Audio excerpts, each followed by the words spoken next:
right, welcome in here. I'm going to unpack a little bit about how the derivative of sine is cosine and why the derivative of cosine is negative sine. And we're going to just look at a graph and see if we can unpack something there. It might be a way for you to unpack it in a way of remembering it. All right, so we're going to dive in and just look at the graph of sine of x and see if we can figure out why the derivative then is cosine. All right, so let me just make a quick sketch of the graph of sine here. So the graph of sine is going to be, we're going to graph just one period of it. At least I'm going to try to. See if I can adjust this a little bit, make that a little bit more even. It's as good as we get. Okay, so I'm going to graph one period, so it's going to go from 0 to 2 pi. I'm going to get all those cardinal directions on the unit circle, right? So I'm going to start at 0, I'm going to go through pi over 2 and pi, and 3 pi over 2. Just one regular old cycle of sine of x. So remember that the amplitude is 1, so it goes from 0 to 1 and 0 to negative 1. And the regular old sine graph starts in the middle, goes to the top, then comes back down to the middle, then goes to the bottom, and then back to 0. Okay, so if you follow those values on the unit circle, you'd hit all those y values. You'd hit square root of or you'd hit 1/2, square root of 2 over 2, square root of 3 over 2, then you'd hit 1. So you'd go through all those values in the first quadrant, you'd come back down, you'd hit 0 again, and then you would go over here, and it looks like a nice smooth curve like that. All right, so there's just sine of x. That's what sine of x looks like. Why is that derivative cosine? Okay, so what we can do is we can look at, I'm gonna use, I'm gonna use orange. I'm gonna use orange to mark where the tangent lines are 0. So we used this strategy before. I saw someone else do this.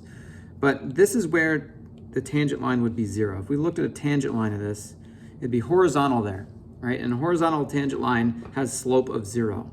A horizontal tangent line has slope of 0. So that means that if we were to look at the derivative graph, we would see the y value of 0 at those places. So what I'm going to attempt to do here is I'm going to copy this whole graph, if I can. I'm going to duplicate it. I'm going to move it straight down below. And I'm going to get rid of my other graph, hopefully.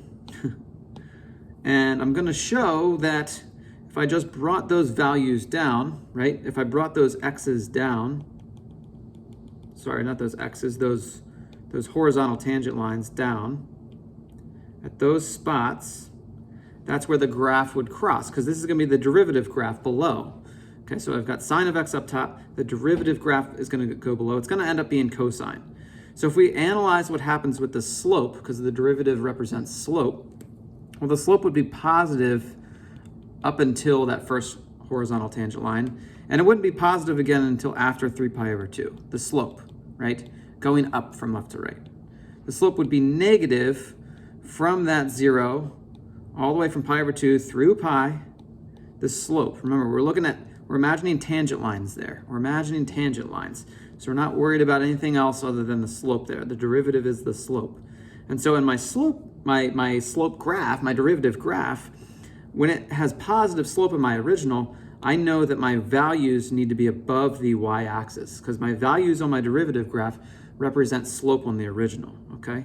So I need to start off with a positive slope. It's going to start off up at positive 1. So that lines up with my positive slope up at the top there of that graph.